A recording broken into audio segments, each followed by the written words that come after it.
Asepy Madagasikara fampindramam-bola ho an'ny mpiary madinika sy salantsarany dia manolotra anao ny vaovao.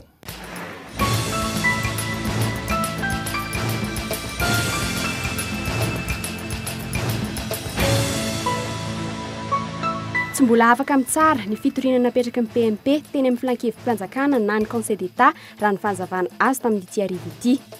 Tsy mbola atoato, araka izany no fantatra ny didim-pitsarana momba ny fangatahana fandravana ny birao maharitry ny antenimieram-pirenena. Niverina indray ny fifandraisan'i Madagasikara sy ny tahirim-bola iraisam-pirenena na ny FMI nanomboka androany. Izy fiatraikany eo amin'ny fanarenana ny toe-karena izany satria ho maro toerana kokoa ny sandany vola malagasy rehefa ho tonga eo amin'ny banky foiben'i Madagasikara ny fanampiana avy amin'ny tahirim-bola iraisam-pirenena raha nambara ministry ny toe-karena. Ny nakinapona, ankizy sy zatovo 7 no narary vokatry ny fihinanana tanatana-potsy na voanongo na ny jatrofa hoy ny filazan'ny maro azy teny ilany vato malerivo. 3 taona ny zandry indrindra amin'izy ireo ary 20 taona ny lehibe indrindra. Etsika firaisan-kina sy fanamby iraisana io no nampiavaka ny Guinness entina aminao androany. Tsy voatery fanamby azonana diplôma ny Guinness fotsiny ihany fa asa fanampiana sy fanaovan-tsoa iarahana mientana amin'ny ady atao amin'ny homamiadana no nataony ireto teratany Irlandais ireto ny herinandro lasa teo. Ny antsiprian'izay avy hatrany.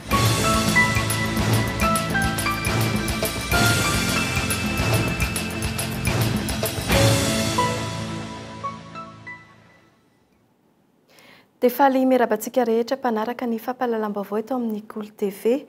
Avy hatrany ary dia ny lafiny politika no anomboantsika ny fampahalalam-baovao ity ho an'ny androany. Mbola miandry ny fanjakana mahefa ny filankevim-panjakana vao afaka mampandroso ny raharaham-pitsarana mikasika ny fitoriana izay napetraky ny PMP na ny vondrona manohana ny filoha mikasika ny tokony hamerenina ny fifidianana teo anivy ny antenimieram-pirenena. Mbola andrasana arak'izany ny fiarovan-tena avy amin'ny mapara mikasika ny fitoriana ka mbola manana iray volana izy ireo ahafahana manatanteraka izany. Eo amin'ny enim-bolana eo vao tena afaka amin'ny tsara ny antota taratasy iray ny avy eny anivy ny filankevim-panjakana. Afaka mitady lalana hafa indray ireo mpikambana eo anivy ny antenimieram-pirenena, izany hoe afaka manjinika ny lalana mifiny fitsipika anatiny indray izy ireo izay iarahany rehetra manapaka. Ary avy hatrany ary ny antsiprian'izay miaraka amin'ny Tovy Rakotondravony. Fitsarana ao anatin'ny enim-bolana zay zany miankina be da be nefa izy io amin'ilay mpifanandrina rotota.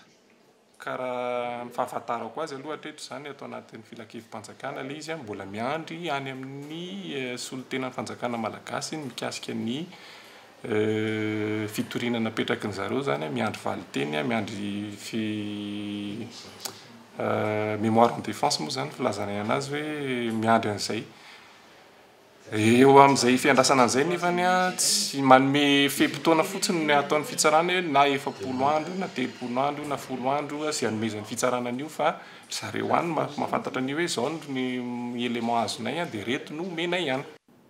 Eo amin'izay lafiny politika izay ihany dia tsy tazana teny amin'ny HCC omaly ny filohan'ny antenimieram-pirenena Kristina Razanamahasoa namaly bontana ny tsy fisian'ny fanasana manokana ho azy moa ity filohan'ny antenimieram-pirenena ity.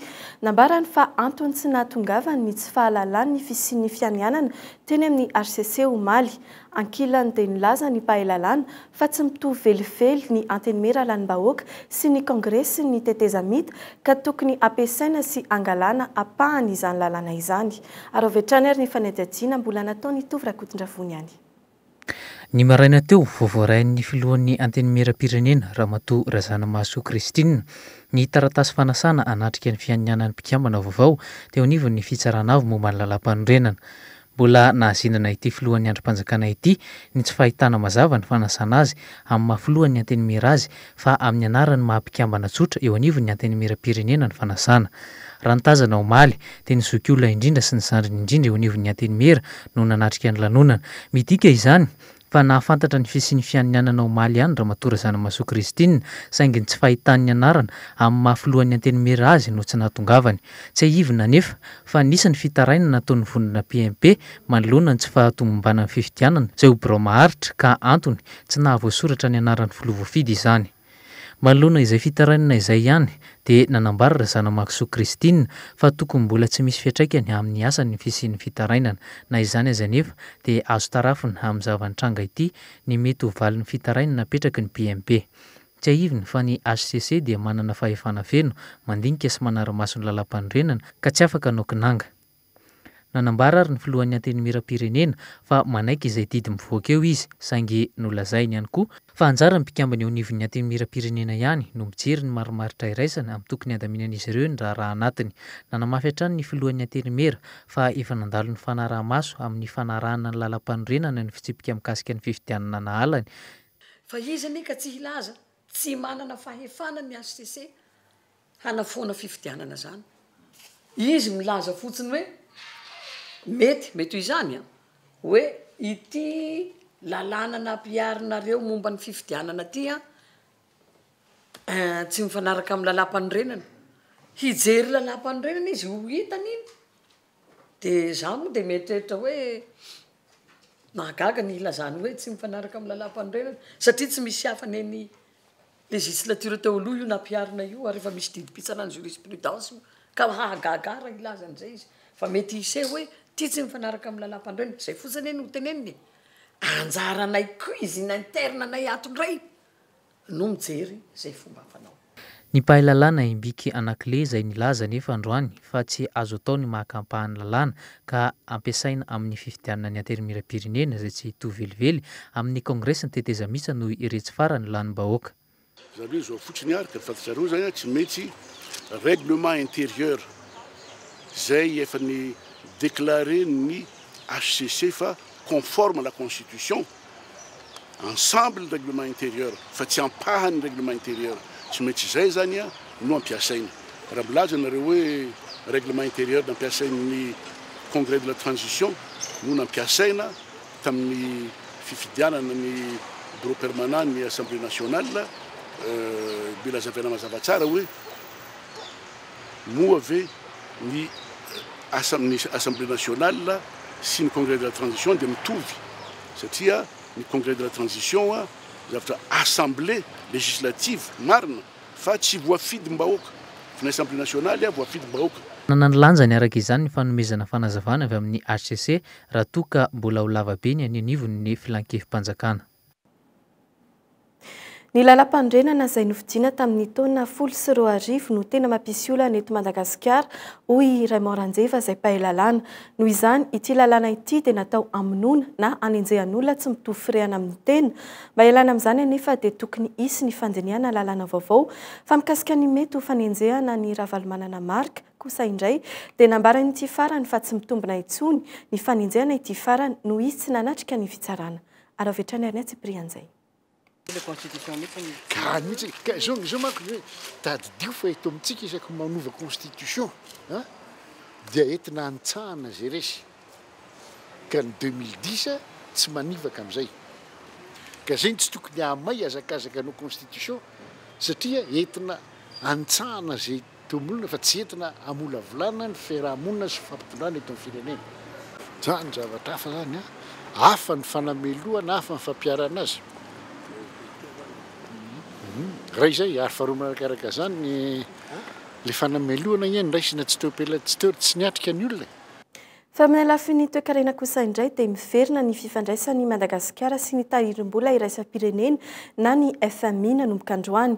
Izy fiatraikany eo amin'ny fanarenana ny toe-karena izany satria maro toerana kokoa ny sanda ny vola malagasy rehefa tonga ao amin'ny banky foben'ny Madagasikara ny fanampiana avy amin'ny tahirim-bola iraisam-pirenena raha nambara ny ministry ny toe-karena. Profo mivaingana izao fa tsy misy fiatraikany amin'ny fiara-miasa amin'ireo mpamatsy vola vahiny ny tsy visian'ny fanendrena ny Prime Ministre sy ny fanamganana ny gouvernemanta raha ny fanazavany ministry ny toe-karena ihany. Aravetrany ary tsy prian'izay. Ny verina nanomboka ny androany zany ny fiara-miasa ny FMI na ny tahirim-bola iraisam-pirenena amin'ny Madagasikara.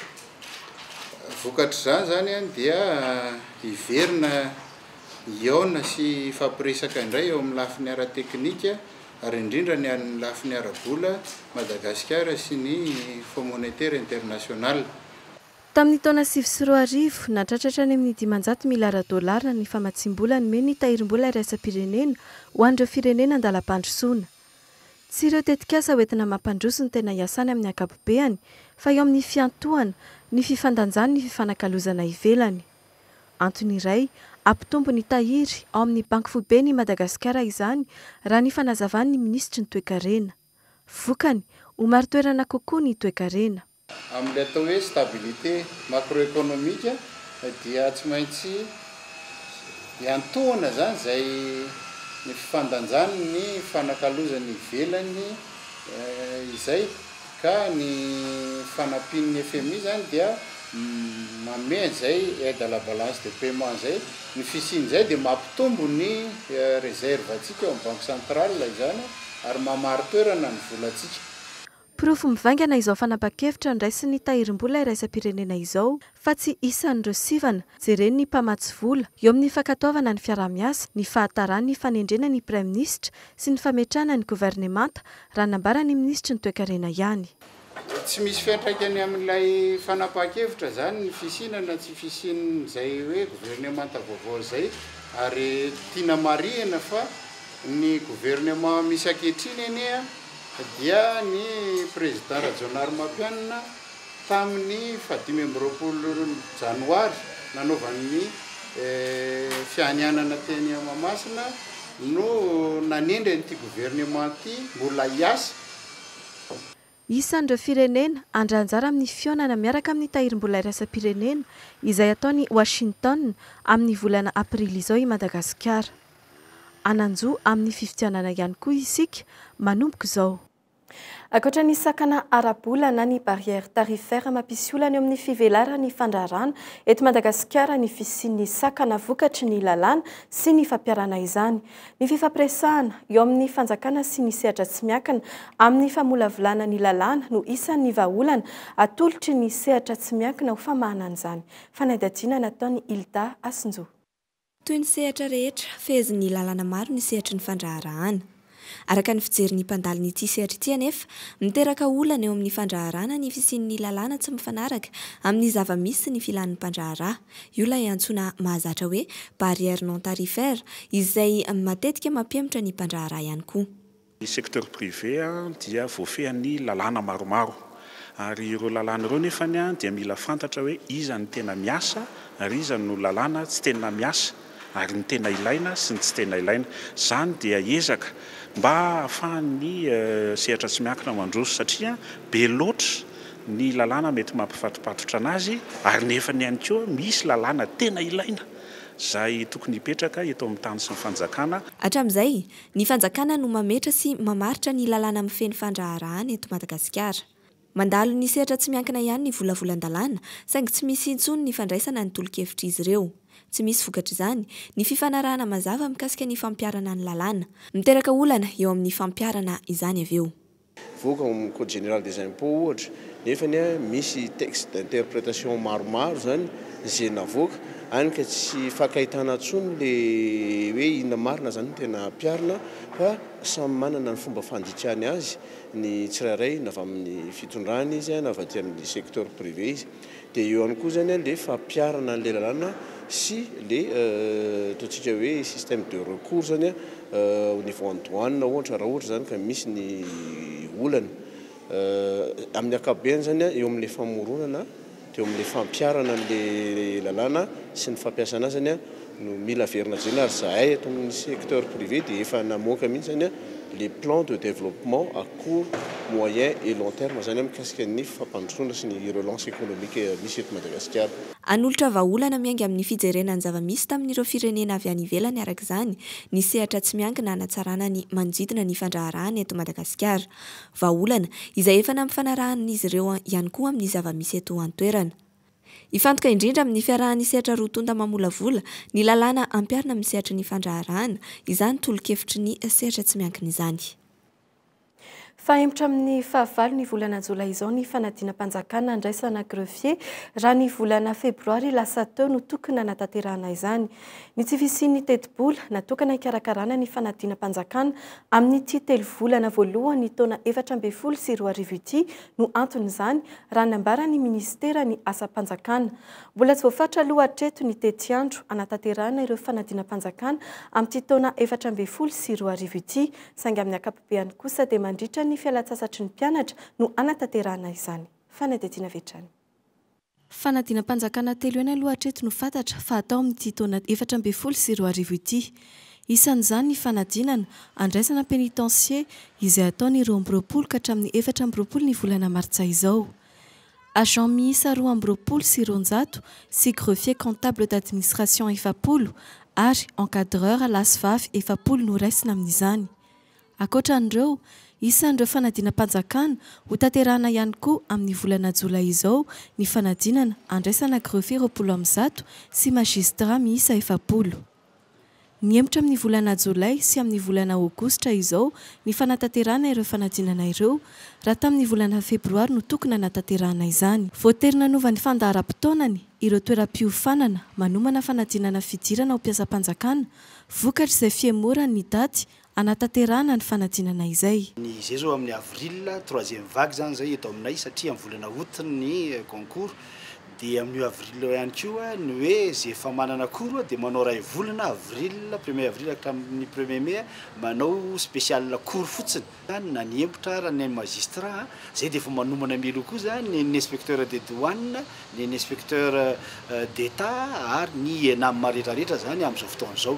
Hatreto mbola tsy fantatra mazava tsara ny teti-bola anatanterahana ireo fanadinam-panjakana maro samihafa amin'ny taona 14 sy 20 ity. Ny any fantatra dia mandritra ny vanim-potoana ny fialan-tsasatry ny mpianatra no anatanterahana izany amin'ny ankapobeny. Ny inconvénient zay zavatra zay zao ny lafiratsiny io zany dia manjaka mitaitaina zany ianao hoe tena hisy any ve le isa tsy hisy fa dia atao aloha zany dia miomana zay miankina tanteraka amin'ny filan'ny ministera tsirairay no anatanterahana ireo fanadinam-panjakana tsy voafaritra mialoha arak'izany ny tetiandro anatanterahana ny fanadinana. Ny ministère en fonction publique zany dia tsy mamaritra hoe amin'izao sy amin'izao ny datin'ny concours idirana mpiasam-panjakana. Reny dia miankina amin'ny poste budgétaire sy ny besoin ny ministère tsirairay. Amin'ny ankapobeny mila eo amin'ny 4 bolana eo ny fanomanana concours. Ny amin'ny taona ity zao dia reny concours efa hitantsika mivoaka reny ny greffier, ny magistrat dia ny pénitencier zay zao no efa fantatra zany zao hatreto. Mpiasam-panjakana misa 990 no niraisina tamin'ny taona 13 sy 20 iny. Sandary sy miaramila ny 10 Sandary sy miaramila ny 10 amin'izy ireo. Raha ny fantatra, efa taona izao no tsy nisy fanadinam-panjakana nandraisana inspecteur des douanes. Ny fiverenan'ny fifanarahan'i Madagasikara sy ny tahirim-bola iraisam-pirenena no isan'ny navoitra ny filoham-pirenena androany nandritra ny filakevitry ny minisitra izay notanterahana moa ity hariva ity. Noho izany i Madagasikara dia afaka manao antsoavo amin'ny tahirim-bola iraisam-pirenena manoloana izay mety ho fitarainana amin'ny fandefasana manam-pahaizana eto Madagasikara. Mikasika ny dian'ny filoha any Amerika kosa indray dia nambarany fa ny Prime Ministre Omer Berzika no misolo toerana azy mandritra n'izay dia nataony any ivelany izay. Fa eo amin'ny trangam-piarahamonina kosa indray, ninankinapona ankizy zatovo 17 no narary vokatry ny finanana tanatanapotsy na ny voanongo na ny chatrofa. Hoy ny filazan'ny Maroazy teny amin'ny Ilan'ny Vato Malihariva. 3 taona ny zandriny indrindra amin'izy ireo ary 20 taona ny lehibe indrindra. Tsy fihinana ary misy pozina ny voan'izy ireny noho ny tsy fahafantarana ny paritaka ny hinana avokoa ireo ankizy teo amin'ny manodidina. Zora Kotondrina. 3 taona ny zandriny indrindra amin'ireto ankizy ireto ary 20 taona lehibe indrindra. Ny fampitarika izy ireo ny hinana voan'ity hazo ity. Nentin'ny anoanana ve sa inona fa roboka ny hinana avokoa na ankizy lehibe na ankizy kely. Rehefa nahita izy ireo fa mamy ity voan-javatra ity dia samy mitango sy ny hinana avokoa ny rehetra. Antanana le zavatra zany zay tsy nalala moa araka tena tsy afantarana ilay izy. Fa le ninana zany zay ho tonga saina hoe zavatra tsy azo hoanina le izy ary tsisy nalala le izy azo hoanina rano. Ninana daholo zany le ankizy moa za koa zany tena le ankizy aloha voalohany tsy azo mihinana ndray fa sao dia mahafantatra ianao tsy sao dia za moa zany ohatrany nahita an'ilay ankizy mihinana ihany dia ohatrany nanjay kely. Maniry betsaka eto Madagasikara ny tanatanapotsy na voanongo. Tsy azo hoanina ity voankazo ity noho izy misy poizina. Hatramin'ny omby, vorona, trondro sy ny sisa dia tsy mahazaka izy ity avokoa. Tsy ny salasala ny hinana azy ity anefa ireto ankizy marobe teto Ilan'ny Vato ireto. Ny hariva vao samy tsy nahinan-kanina sy ny iokanandoha ny akabeazan'izy ireo. Ny aliny ihany dia nentina ny azony tombo-pahasalamana izy ireo. Zavatra nitsanga moa alina tao amin'ny hôpitaly Vangajanavany dia nisy andian'olona maromaro voapoziny plante voankazo zany antsoina hoe zatrofa. Amin'ny teny gasy izy dia valavelona na tanatanapotsy. Dia ny zavatra nitsanga rehefa tonga ny arivariva, tonga ny ray aman-dreniny dia gaga daholo mahita ny zanany mandondoa. Ny sasany malemy tsy mahina-kanina dia avy eo tonga dia lasa nakany amin'ny hôpitaly. Nidina tena toerana ny avy eo anivon'ny ministera ny fahasalamana nanentana ireo ray aman-dreny. Tsy ampy ny fanaraha-maso ireo ankizy ka nihinan-kina-poana. Ireo ray aman-dreny no tokony hitandrina sy hanara-maso ireo ankizy amin'ny zavatra hohaniny. Le ankizy roa mahakizy anazy dia tsy mahalala ninina mahakizy anazy. Dia hohaniny daholo izay zavatra ankizy kely mandehandeha reny fa ilaina fotsiny le ray aman-dreny tokony hitarina tsara hoe ohatr'izao tsy azo hohaniny, ohatr'izao azo hohaniny. Fanaon'ny olona fefy izy itony na maniriniry ho azy eny rehetra eny. Ahitana menaka mirehatra ao anatin'ny zatrofa. Ireo olona efa zokonjokony sy ireo tany ambanivohitra dia nampiasa azy ho fanao jiro. Voanongo ty fa fanaovana valan'omby ny ambanivohitra dia fanaovana jiro. Any varitany Ambatondrazaka izy laboziny anaovana azy. Ahitana fianakaviana 70 ity zavamaniry ity eran-tany ary misy vitsivitsy eto amintsika. Any ivelany efa misy ireo orinasa no mitrandraka azy ho lasa solika na ny biofuel. Efa manomboka mitrandraka izany ihany koa ny eto amintsika toy ny any amin'ny faritra Iorombe iny. Fa mikasika izay trangam-piarahamonina izay ihany dia nidoboka ny amponja ny pastera iray izay voalaza fa nanolana ankizivavy 14 taona. Tsy nentiny laza izay nanjo azy mihitsy moa ity ankizivavy kely ity hatramin'ny andro naterahany. Ny olona nipetrahany taloha izay pastera no notondroany farainjanany. Nanday izany anefa ny fiarahamonina manodidina azy. Mbola fanadihadiana ataony Zorakotindrina ihany. Tsy niteny ary tsy nanambara ny zava-nanjo azy mihitsy ity tovovavy 14 taona ity. Ny kibony efa nialehibe no tsikatry ny manodidina. Raha nambaran'izy ireo, efa tamin'ny volana aprily 13 no niala tsy mipetraka intsony tao amin'ireo olona nitaiza azy ity ankizivavy ity. Ilay ankizy zany raha ny fahitana anazy ity ivelany dia mandehandeha tsy paranahy be zany izy ao an-tranon'ny ray aman-dreny satria variana mivarotra le ray aman-dreny dia tsy mahita zavatra ataon'ilay ankizy mihitsy. Dia ny zava-misy zany tsy pastera rery no niaraka taminy fa nisy ankizy taty ambony tety niaraka taminy ihany koa. Ary le ankizy niaraka taminy nefa ny amin'izao fotoana izao tsy eto toerana. Nanamafy anefa ilay tovovavy sy ny reniny fa ilay pastera mipetrahany no nanolana azy ary rainjanany. Sahirana ara-pivelomana ireto fianakaviana ireto, ireo nitaiza kosa tsy nananjanaka vavy. Herintaona mahery no nipetrahany ity tovovavy ity tao amin'ilay fianakaviana. Raha ny nambarany, vao mipetraka 3 volana tao izy dia efa naolan'ilay pastera. Nitoro izy ireo ary efa nalain'ny polisy tany an-trano ilay voalaza fa nanolana. Dia forsena iaraka maty za tsy nety, dia vao nesoriny pataloaka dia vao antolominy le vadiny.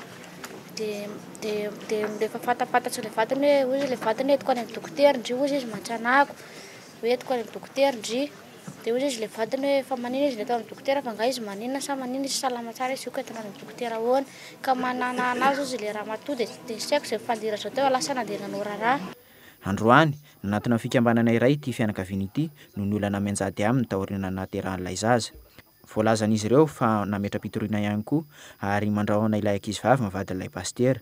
Manday izany anefa ny fiarahamonina ety amin'ny manodidina. Vadin'ny pastera aloha ny amin'izao fotoana izao marary ny mpandriana. Fa tsy naheno izay hoe nandeha nitory izy fa marary izy amin'izao fotoana izao sady mitomany lava malahelo ny vadiny io. Tanany eny tsy afay ilay pastera miandry ny fotoam-pitsarana azy amin'ny voalohan'ny volana aprily ho avy izao. Eo amin'izay lafiny sosialy izay ihany dia tsikatra fa nitomboisa ny isan'ireo trano sachet eny Ambohijatovo eny ambanin'ny Jirama ankehitriny. Raha trandromaky no teny teo aloha dia tafakatra 30 mahery izany ankehitriny. Toerana silasila atahorana hitera-doza noho izany mety ho fiotsahan'ny tany sy fianjerian'ny hazo no misy azy ireo. Kahitan Andriatsilavo. Eny amin'ny trano sachet no alalan'ny maro ity toerana ity ankehitriny. Fianakaviana mihoatra ny 30 no monina eto. Samy manana ny fiaviana izy ireo fa izay mifanakaly tadin-dokanga sy ireo mitovy asa ihany no miara-monina.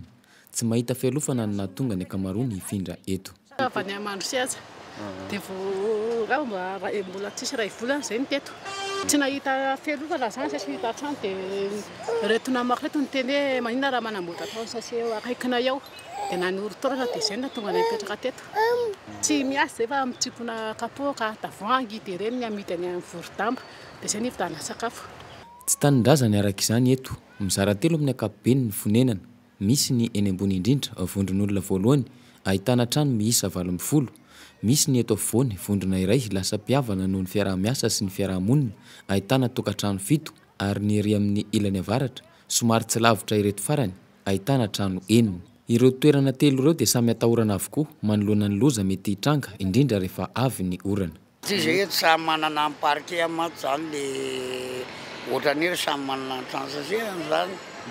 Io zany effectif hafa ny eo ambony eo eto ambany eto aminay effectif hafa koa dia ohatr'izay kory amin'ny parquet anankiray ry na amin'ireny cyclone be ireny mato zay tsy eto zay ary zay tsy hoe nakaiza na nakaiza fa ty eto zay mipetraka nefa na hoe andeha hoe hoaty zay na hoary tsy mahafatana anay aloha le hoe andeha akary zay na akaty fa alohanay mipetraka ny afo teto ary amin'izany cyclone be zany ary vato maloha be amin'ny alina mandeha amin'ity tsy fantatra tsony na enjerany aminao le zavatra marina nga zany ary zava-misy zany. Etsy ankilany malaza ho misy mpanendaka sy mpamono olona nefa ity lalana miakatra ity eny fa na dia atoandro aza nilaza nefa ireo mponina eto fa olona avy any ivelany manao izany vao omaly ihany koa dia nisy trangan-javatra hafahafa niseho tamin'izy ireo. Nisy bandy 3 lahy tena mianjaika be mihitsy niteny taminay izy hoe misy zaza amidy ve ozy izy aty aminareo dia ozy izy hoe fangara mahitana hoe trano sase ohatran'izao ny tranonay dia hivarojanaka zay na dia tsy mantsa sy mavomavo ary zahay zay tsy hivarojanaka noviana mihitsy fa 5 millions ozy izy ny vidanana zaza anankiray raha mety ozy izy nareo dia tonga dia hoentinay any amin'ilay olona dia sady mandray an'ilay volonareo afaka mijery an'ilay zaza nefa le zaza raha tonga any tsy afaka hojerenao zany tsony fa mety efa lasa any ivelany any le zaza zay zany nahatongavan'ireo olonareo teto aminay teto maleriva tolakanjo tamin'ny efatsy. Efa niezaka nanala azy ireo teto amin'ity toerana ity ny tompona andraikitra sy ny fokotany kanefa mbola miverina ihany izy ireo ary tsy vitany hoe miverina fotsiny fa miantso namana natevina ny toeram-ponenana manaratsendrika ny fokotany izy ireo raha ny nambarany ny tompona andraikitra. Izy aloha tsy avy eto tsy avy eto aminay fa avy amin'ny tsy fantatra izany zay ny viny ihany dia izy eo fa nisy fotoana ny esorina fa miverina ihany zay sady anisany mahatonga ny tsy fandriam-pahalemana eto amin'ny fokotany no manaratsy sy mandoto sady anisany hitaraina amponiny aty verina mihitsy izy dia misy hafa foana voamaly mihitsy ary zay zao nijery mitombo mihitsy ilay trano ao. Mila fanampahan-kevitra entitra araka izany ny fanalana azy ireo tsy ho eto amin'ity toerana mora hiavian'ny loza inty intsony. Miahita soritra ankehitriny ny fiantraikan'ny krizy ny ainan'ny firenena nandritra izay 5 taona izay ny mpanana manana ihany fa ny mahanitra sy ny madinika vao maika amin'ny krosifahana tsy hita intsony izay hampandrina ny loha ny hofa-trano lafo dia lafo. Andreo vaovao songatiny amin'ny lafin'ny fanatanjahantena kosa indray dia medaly volamena 3, medaly alimy 3 ary miampika lisy 2 no norumbany ekipa pirenena malagasy eo amin'ny taranja tsipika netibe andiany faefatra izany tanterahana tany Thaïlande ny 7 valy sy ny 7 ny volana martsa lasa teo tafaverina atandrazana ny talata lasa teo moa ny ekipa pirenena malagasy vaovao nangony ny miarantso. Tsy nitondra tanapolo ny délégationna malagasy ny rafetina ekipa roa izay niaro ny voninahitry Madagasikara nandritry ny tournoi international de Pattaya andiany faefatra tosa tany Thaïlande ny farany herinandro teo. Medaly volamena 3 sy medaly alimy 3 miampika lisy 2 no nivombian'izy ireo teny amin'ny seranam-piaramanidina Ivato rehefa nigadona teto tandrazana ny talata alina. Voninahitra lehibe ho an'i Madagasikara ity vokatra ity satria voasamba ny nandrombahantsika ny naram-boninahitra teo amin'ity fananany ity fa saika ny ekipa thaïlandais izay mpapetrano hatrany no nitazona ny larana voalohany tamin'ireo firenena 420 nandray anjara hatramin'izay. Nantanteraka valan-dresaka ho an'ny mpanao gazety tetsy ampatsakana ny délégationna tantaran'ny fizotry ny fifaninanana tamin'ny ankapobeny tany atoerana. Madakela ny fotoana manana teo amin'ny anatin'ilay mois teo dia hita fa nahita vokatra ihany tsika satria mafy any adinatreny tany eo amin'ny 14-15 champion du monde nandraindrara ka mafy zany kanefa voalohany misy hotelandriamanitra fa zay ny Madagasikara koa zany no tafita hoe naresy. Ny groupe C dia nahitana ny Monaco, nahitana ny La Réunion, nahitana ny Coupe de France, nahitana ny Thaïlande, fa ny équipe-ny Malaisie mba anisany mba nalemilemy tao dia zay groupe resanay. Dia première partie zany anao tamin'ny Monaco zany dia resinay 13-7 izy. Deuxième partie nanao tamin'ny La Réunion matinay 13-0. Troisième partie nanao tamin'ny Malaisie 13-0. Fa ny quatrième partie matin'ny vétéran Thaïlande zany 7-13. Dia ny dernière partie nanao tamin'ny équipe foy équipe de France zay mafy dia mafy any matinay 13-7 izy. Dia zay no nivoaka deuxième qualifié anatin'ilay groupe. Marina fa ny ekipa voalohany dia nitariny Carlos Sylvain izay efa tompon-daka eran-tany eo amin'ny taranja, anarahiny Jean Jacques Randrenandrasana sy Nainandriambelosoa Reritina. Nibata fandresena izy ireo manoloana ny Thaïlande tamin'ny isa 17 Larana faharoa araka izany ny ekipa thaïlandais raha mbola lasantsika koa tamin'ny alalandrakoton'ny Rina Soloery sy Divyesh Arvin, Andriamaharo Patrick Marcel sy Malek Hussein ny larana fahatelo. Tena voalohany misy ty voalohany mba mastersa voalohany natrihanay telo mirala fa ny ekipanay zany efa vonona misy voiala taty Madagasikara misy vonona hiasika an'ilay izy atao farany. Misy lesoka kely tao amin'ilay atsasadalana satria samy gasy dia mena kely ny concentration mo misy koa zany ny farera-dioka kely ny pitifitra ny anay tao efa pesaka koa efa nanao tany amin'ny groupe zany zay dia miatrika 5 parties tena sakiato dia resinay avokoa zany ny 5 parties zany tsisy defety mihitsy ny ekipanay. Naneho fisaorana feno ho an'ny federasiona moa ny délégation noho ny fanohanana teny ampianganatra ny ampatongavana tamin'ity fananana ity. Tsy voatery hoe fanamby azahoana ny diplôma ny Guinness fotsiny ihany no anaovana ireny zava-bita miavaka voarakitra ao anatin'ny bokin'ny Guinness ireny. Asa fanampiana sy fanaova-tsoa afaka atao fanamby tsara ireny toy ny nataon'ireto vehivavy sy lehilahy irlandais niarana nasola ny lohany tafiditra indrindra ao anatin'ny hetsika hanampiana ireo marary ny homamiadana ity hetsika ity. Arahantsika vetrany ary ny fanendadiana.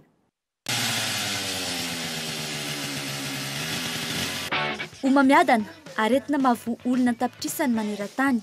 Tao anatin'ny 10 taona nitombo avy efatreny ny olona marary ny cancer. Antony hamoronana ity hetsika fanao isan-taona ity tany Irlande. Hetsika miompana manokana amin'ny fanasolana ny loha sy ny fantokoana volo. Na manasola na mandoko iray ny tanjony. Anangonam-bola anampiana ireo toeram-pitsaboana ireo olona marary ny homamiadana ny toerana. Sady fialamboly arahana no asa soa. Antony nahatonga ireo Irlandais ireo lasy vavy nanasola sy nandoko ny volo ny indray miaraka. Miisa 770 ireo nandray anjara tamin'ity hetsika ity. Teto tsy ankera intsony fa avy hatrany dia miasa avokoa ny tondeuse sy ny figo. Mampihetsi-po ny fandavan-tenan'ireo olona nao ity fanasolana fahobe ity. Ireo izay mihoatra kosa nisafidy ny andoko ny volony. Eto indray loko marevaka ny tena nampiasain'izy ireo ampisongadinana izany. Marina fa matianina avokoa ireo mpanety sy mpandoko volo nandray anjara tamin'ity hetsika ity.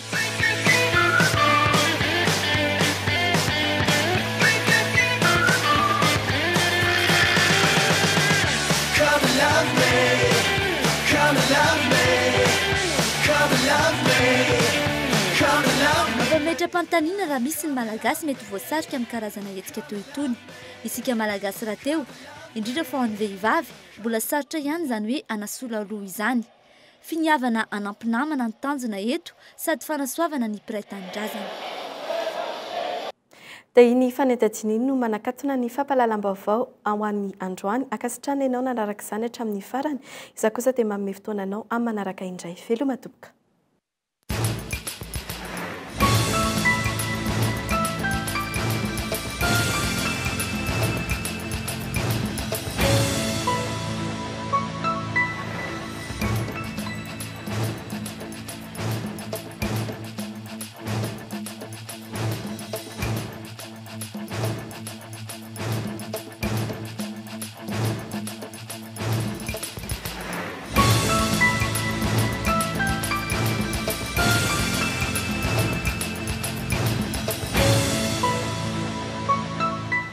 asep Madagasikara fampindramam-bola ho an'ny mpiary madinika sy salansalany dia nanolotra anao ny vaovao.